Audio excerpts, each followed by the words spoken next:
Wake up, buyer payer people. It's a beautiful day. Go grab yourself another cup of joe and say hello to Jim and Michelle Rhoads on the Buy Here Pay Here Morning Show. Take it away, you two.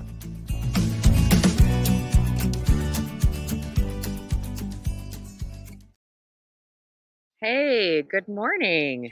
Welcome, everyone. Sorry to be a little bit late. That's me over here putting some finishing touches on a few of the materials. Yeah. But we got an important conversation lined up for today. And you've really been having some rich conversations lately, Michelle. By the way, you should explain your whereabouts. Yeah, I am not in the studio at home. I'm in Pendleton, Oregon. Anybody that's ever been there, please chime in. Yeah. It's a road trip stop in the just the other side of the border from Washington in eastern Washington. So joining you from there. I'm on a road trip with my mom and my brother to a funeral from an old family friend. So we've lots of giggling and that kind of stuff. So I'm like enjoying the outside. It's beautiful out here and thought I'd find a place that was quiet. Yeah. I heard a little snag in the stream there, so your internet might be a little spotty, but overall it's pretty good. And so glad you could join me for what's turned out to be a really important conversation. A couple of quick updates. I want to make sure folks know we've got some topics lined up for the next couple of White Hat Wednesdays. We've got, let me make sure, we got Russell Moore coming up next week on a really important topic about how to communicate with your lenders and that whole thing about communication between a consumer and a dealer, and the same kind of conversation between a dealer and their lender or partner. So it's all kind of tied together. And then the week after that, on Wednesday, we've got Seth Merrifield, who's going to join us and talk about his decision to reduce interest rates. And so there's a lot of stuff. But I would say for this conversation today, it's just become more and more apparent, like the world is shifting. I mean, we're seeing a lot of impact in our buy here, pay here space as capital providers, of various types, bulk buyers, some lenders are withdrawing from the space.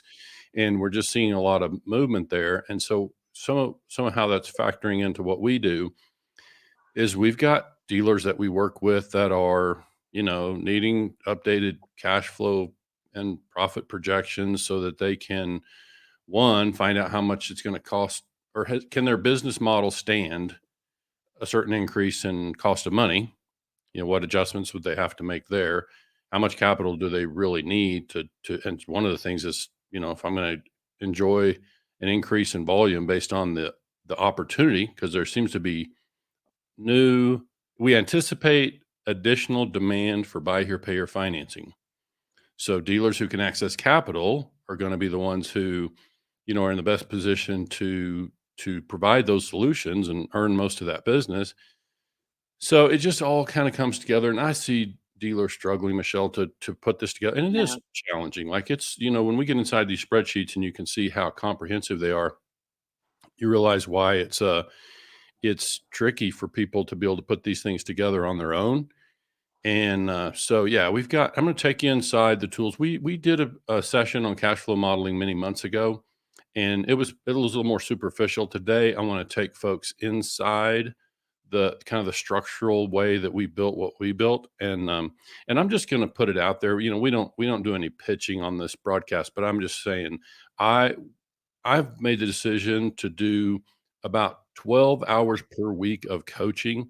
And so what we're going to show you here, if dealers need help with this sort of thing, I'm going to, allow folks to just do an hour at a time. We can just, whatever we need to do, we can hop online and do virtual sessions, because, this came about after working with a dealer this week, in fact, who's looking to go back to a lender and ask for, additional funding, and they need materials to be able to take to, this would-be lender. And it just, as you go through that, you realize, wow, it's really challenging for dealers to get there. And, we're working through it all piece by piece. And so I kind of wanted to lay it out today in a certain order about how I recommend that dealers go about constructing their cash flow modeling. Okay. So, I'm not sure if Michelle's still with us. You there? You look like your video's frozen on this end, but I am, if you can hear me. Yeah, your audio is good, but the video is frozen on my screen. But let me go ahead and move into some of the material. We've got a couple things let's talk about the order that we would build this. And there's some dealers out there with some complexities, reinsurance and debt, and we'll talk about those toward the end. But um, first of all, we just want to talk about how do we project cash flow in order to be able to whatever our interests may be. There's some things to consider, and I look forward to showing dealers. We've been also working through in recent weeks with a dealer who's contemplating reinsurance and trying to forecast long term and how much capital will I need to get it off the ground and so on. And so all these things factor in when we look at helping dealers figure out what's their next step. But let's talk first about this thing with well, the first thing I would recommend building is going to be this new portfolio build out. So let me share my screen. Are you being able to do that from your side, Michelle? I may have lost her altogether, but let's get the cash flow screens loaded, and we'll add that to the screen here. All right, let's look at this one. So let me get that expanded as well as I can for visibility. Now, again, some of you have seen this before, and I realize if you're tuning into this after the fact on audio on one of the podcast platforms, you're probably going to want to find this particular session on video. YouTube is a good place to find it because it really I need to take you inside some of the structure of what you're looking at here. And I've just kind of pulled together some numbers to be representative. And this particular one we're looking at is for a dealer who's established. So this model that I built, I built this particular cash flow modeling tool back in 2005 when I was starting my own dealership. And over time, I've added different pieces to it. But it really gets super detailed. And I always say that, when we're forecasting capital in our business, there's so many things we can't predict that it's important that we put forth a reasonable amount of effort to predict the things that we can. So that, that's why I think it's important to get, as precise as we possibly can in this area. So I think this part that you see here is pretty self-explanatory. I built it where I could modify the volume year over year so that you can see the impact of reinvesting positive cash and growing the business and look at that. But for today, as I always say, when you put too many moving parts in, it's too hard to learn anything from what you're looking at. And I would say these numbers, again, are just representative of one dealer. What your numbers would look like could be very different. But this is essentially taking the loan structure, which is, we've got unit cost here, we've got down payment, we've got selling price up here. These add-ons right here are down below. This will be your doc fee and TT&L, sales tax, et cetera, are in there because those affect the loan and the financing, et cetera. And then, we got a tax rate in there because what I do is this is really built for projecting cash flow first and foremost.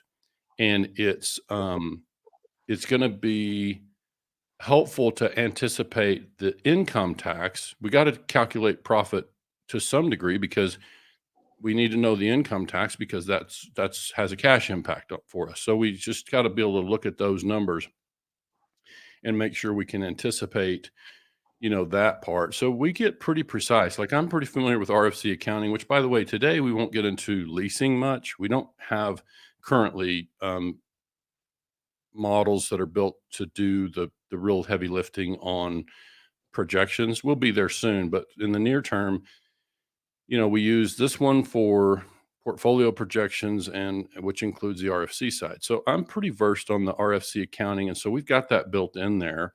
And you can see down here that this particular information shows the portfolio size at the numbers that we have loaded, which I'll get into the portfolio projection here in a moment. But the other thing is just to know that, we've got the discount loaded in here. So it's a 30% discount or 70% advance rate, if you will, on that. And then there's a lot of calculations here that drive the numbers at the bottom. Here's the TT&L part that I talked about. And so what you've got then is, it drives all these numbers. Well, these numbers are low because it's got as far as the post-tax number you see up here in kind of a pink color, that's a low number because it's got the existing cash flow of the existing portfolio loaded in here. So we'll get to that in the back end. But often, if we were running these numbers at 20 sales a month and an $8,200 cost and some overhead, then that number for just that build out, if you were starting from scratch, would be a much higher number, obviously. So that's kind of when we start building out the portfolio, this is what we want to do. So let me jump over to the new portfolio. The results from these numbers that we have loaded here drive the new portfolio. So that's why I'm saying the portfolio build out. And I recommend doing it this way, even if you have an established operation and um, you have a portfolio already, it's still helpful, I think, to build them as separate portfolios, as though you quit funding, let's call the new portfolio number one, and now you quit. I'm sorry, that's where the new contracts go. And then you would have an existing portfolio and sort of model it out, run it off, and have it as a separate stream. So that's what you've got. One of the things I added recently that I think is going to be really helpful is, this particular calculation tool is built to just do, 20 a month, and that assumes you're due 20 a month every month for that first year. And obviously, that's not the way it often works, but it's meant to do kind of high level, broad forecasting. But now what I've been able to do recently is come in here and add the ability to do some seasonal adjustments. So, during a certain period, and I've got it loaded up where November is the first month. So you can do some seasonal adjustments and be able to have a more real picture about the timing of the cash flow. Not, it's one thing to have an idea of the full amount, but there's, as cash flows and portfolios expand, and cash flow changes. And so these are all things that are very important. So any questions about that, Michelle, before I move into some of these other pieces? Nope. Okay. So the important numbers here, I call these conversion rates, and these would be similar numbers that one would use to create, what the lenders call collateral recovery rate. So these are just factors that drive the portfolio. So what we do, when there's an established dealer, we take their actual historical results. Ideally, we'd have at least 12 months worth of history, and we would come in there and find these conversion rates. So for example, what is the current rate at which we collect principal compared to the opening balance of the portfolio? So we have to have those numbers historically. And I've got a template I'm happy to provide. Anybody that's tuned into this, you can shoot a message to us, Facebook. You can get a message to me through LinkedIn. We're happy to provide the template that you can use to go calculate those numbers, and it'll do the math for you and let you know what these conversion rates look like. And then you can use that to apply. I've just learned that this is the most reliable way to forecast a portfolio, because you have to be able to know the portfolio size in the future, which is helpful for the balance sheet and other purposes. But that lets us know how much cash the portfolio should be throwing off when we apply these same rates. So instead of trying to use our average payment is $512 and multiply times number of accounts, it's just not going to be very accurate. And so I hate to see people building, an important business plan off of something like that.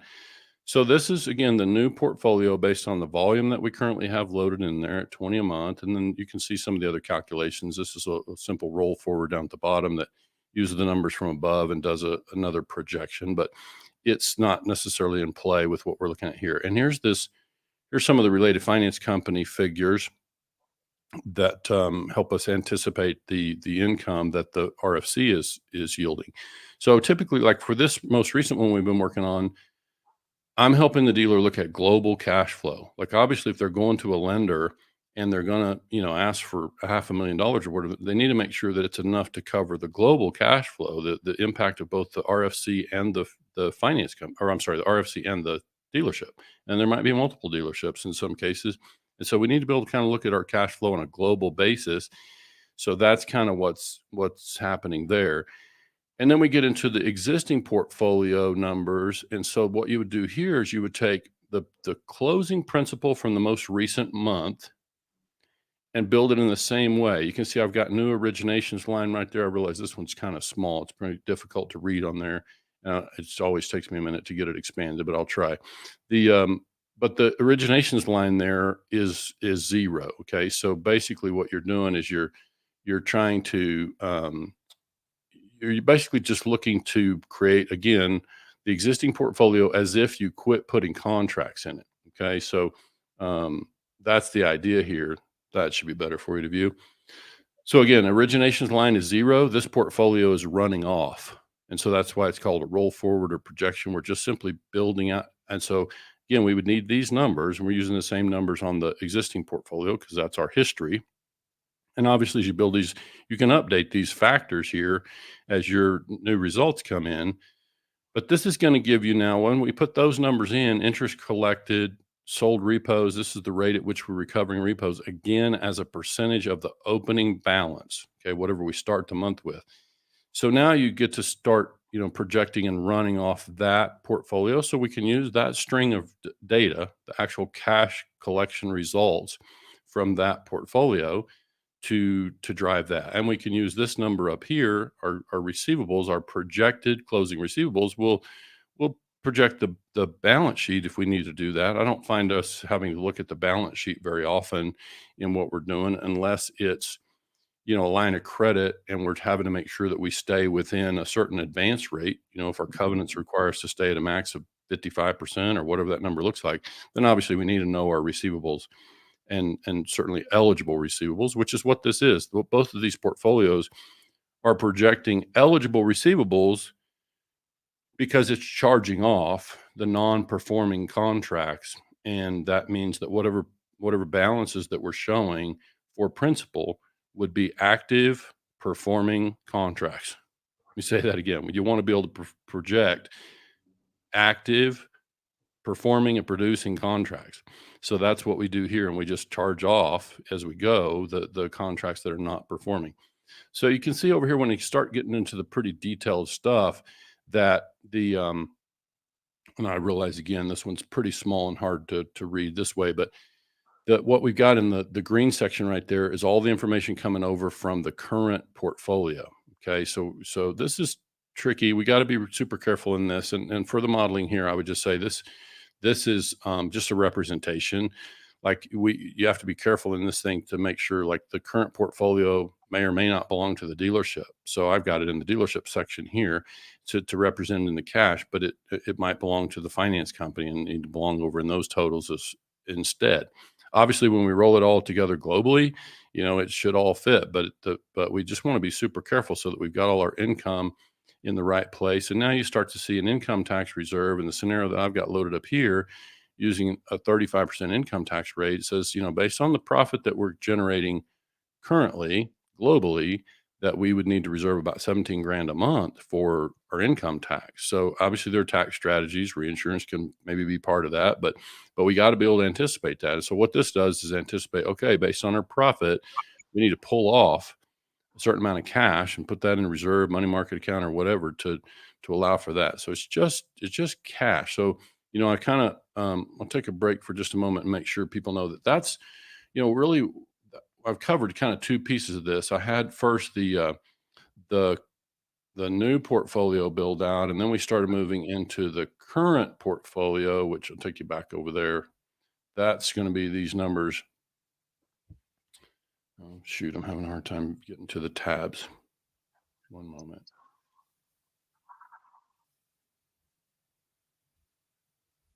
There it comes. Okay, so again, the existing portfolio is this one. This is the current portfolio roll forward. So we touched on that one.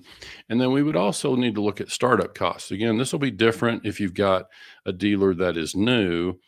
This particular model, I've got a place to put that, and we put in opening volume. If a dealer were, having to go acquire inventory to start a dealership, that'd be one thing. Or if they're looking to add 20 more units going into tax refund season or whatever that looks like, then you would need to build that into the cost. It's again, we're not trying to do accounting here, but we're trying to help anticipate what is the total capital required and when am I going to need it? And so we can plan out the timing on that. So again, a new dealer would have a lot of startup expenses, cost of getting licensed, and a couple months of rent, and whatever all those things look like to get the door open. So that would go here. And then we go into operating expenses. And this one, for this particular model, we've got a pretty detailed method for forecasting operating expenses. And this is something I find myself working through these numbers with dealers, and those numbers are super hard to read, but just so to help you see what we can put in information about personnel.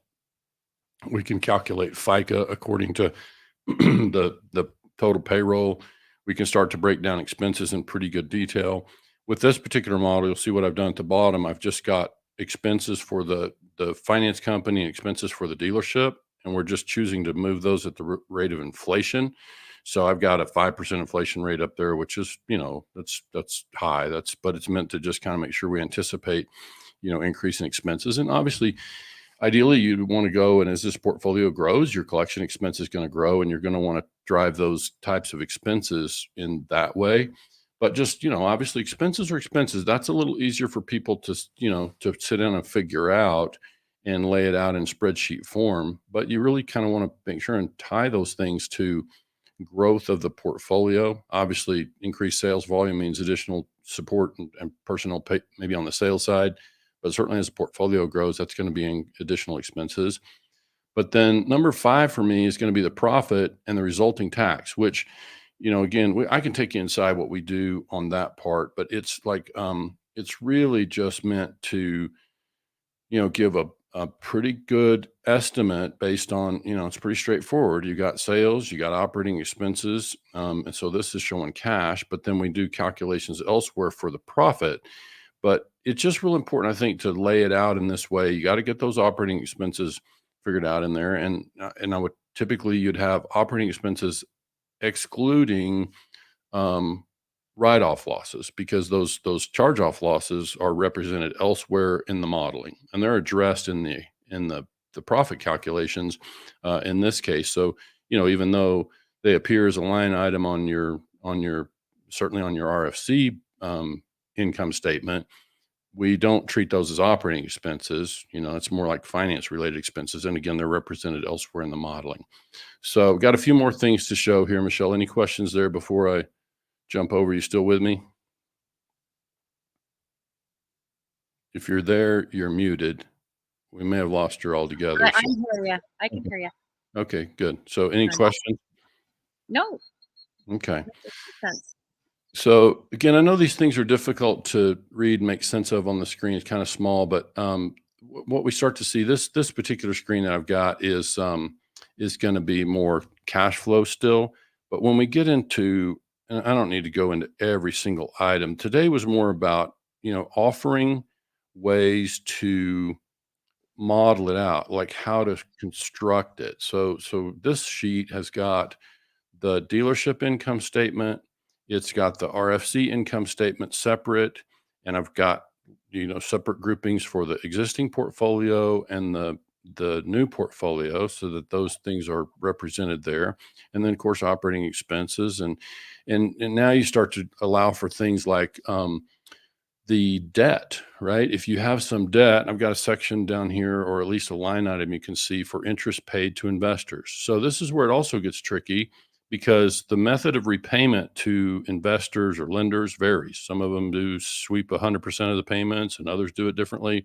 So we typically just kind of have to custom build that part for however that's going to work. And then we bring the cost of that back over into the appropriate income statements. But that's kind of what has to happen in order for us to be able to do that part. And then I'm going to switch spreadsheets here for just a minute before we wrap up.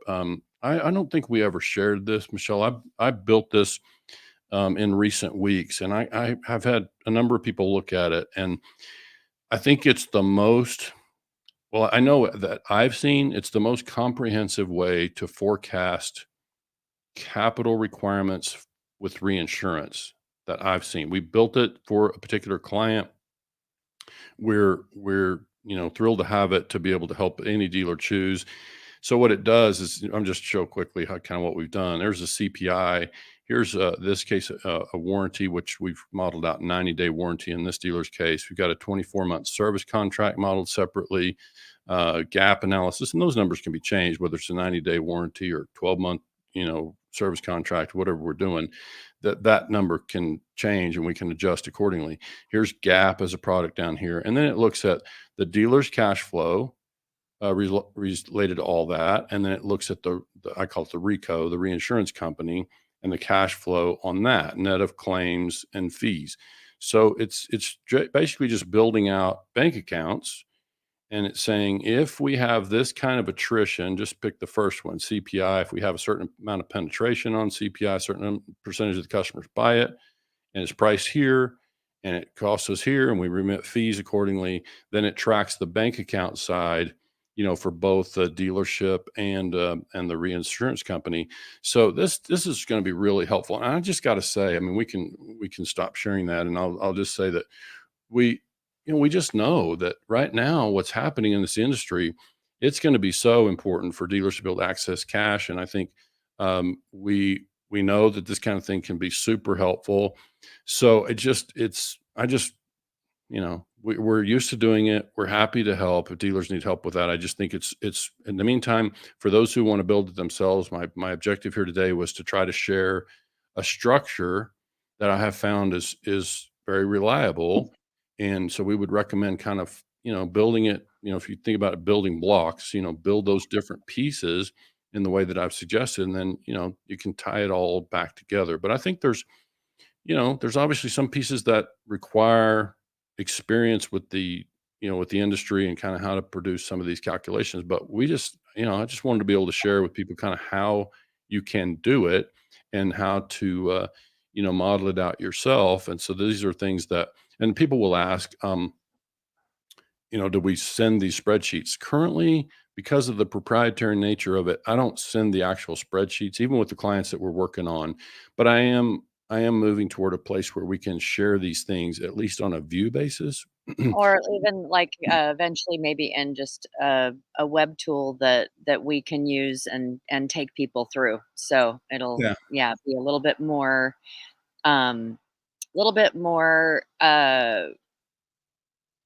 zeroing in on certain things and probably easier to kind of follow along with. Yeah. I do know plug for Jim.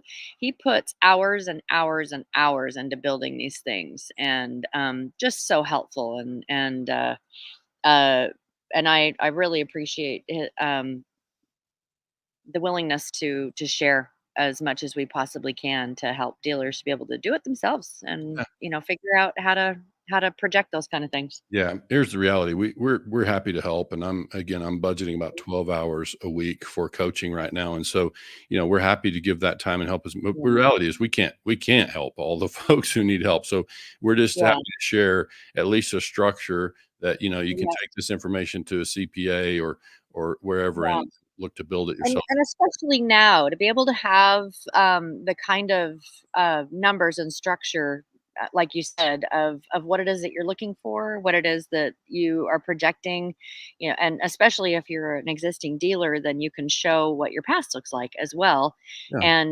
and so that they have a little bit better, a better understanding and feel a little bit more secure in making a decision to help you with capital. Absolutely. And I can just say that one of the dealers that we're currently working with, they're going to have, in a matter of another session or two, they're going to have a very comprehensive, at least the financial component of this business plan.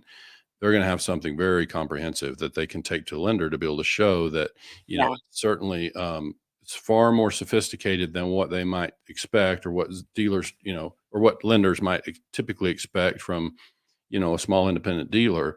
So we just think it's important. I mean, having a Yeah. good plan to take to the bank is helpful, whether it's what's a private investor or a bank or whoever you might be working with. That's good information to have. But I think this is, as much as anything, this is for dealers to know how much Yeah. cash is going to be required, Yeah. when you can expect it to get cash positive, and all these kind of things are, Yeah. especially critical. So for today, I didn't go too deep into the actual the math, and because we've got a lot of pieces in this one this Yeah. morning. But I did want to make sure that people know, I think that's one of the first order of business, especially if you're a new dealer. How much cash is it going to take for me to get open and off the ground? And then Yeah. how much am I going to have in what I call uncovered expenses, until my cash flow, Yeah. generate enough cash flow to cover those things. And so it's just real important to be able to, model those out. And again, for today, I just Yeah. want to go a little deeper into some of the numbers and kind of help folks have a structure to work from. So And, George, chimed in and said, dealers who are currently not reinsured could use this spreadsheet to build a pro forma, and wanted to know if we were on Success today. And I've been in the back end of Facebook to see why I think the system somehow deleted the broadcast from Success, and so I'm going to look into that. The last two broadcasts were not shown in Success, so I will be looking at that to see what the reason is. Well, and somebody, if anybody's listening by way of Success this morning, I show that it is currently streaming to Success. I was only aware that we missed one, but we can share those in Success from YouTube, whatever's been missed recently. So yeah, it's just some sort of a StreamYard, I know that the last one that didn't go through, we went ahead and put the recordings in Success after the fact when we were done with so that people could access it. So yeah. Yeah, Just I'll be looking into it. Yeah. So just to mention too, for those of you who missed the summit sessions last Friday, we would recommend you make time to find some really seasoned dealers, and not everything we talked about was necessarily leasing specific. And so yeah, some really valuable information shared there, and I had other dealers tell me, who are not leasing, tell me that it was really great information. So Yeah, I would recommend, and it's a playlist. You can find it. Just look up LHPH Summit playlist on on YouTube, and you can find those sessions from last Friday, totally free. wonderful. Yeah. All right, are we you're thinking that we're Yeah, it's time to close up and go well, back to work. all right. All right, everybody, have a great day. Thank you so much for tuning in. We will be back on Monday, and next week again we've got Russell Moore joining us on Wednesday too, to talk about some important stuff about our how we relate to our customers in the world of lending. Absolutely. Look All forward to right. having Russell join us. We'll see you guys on Monday. All right. Have a great day. Thanks.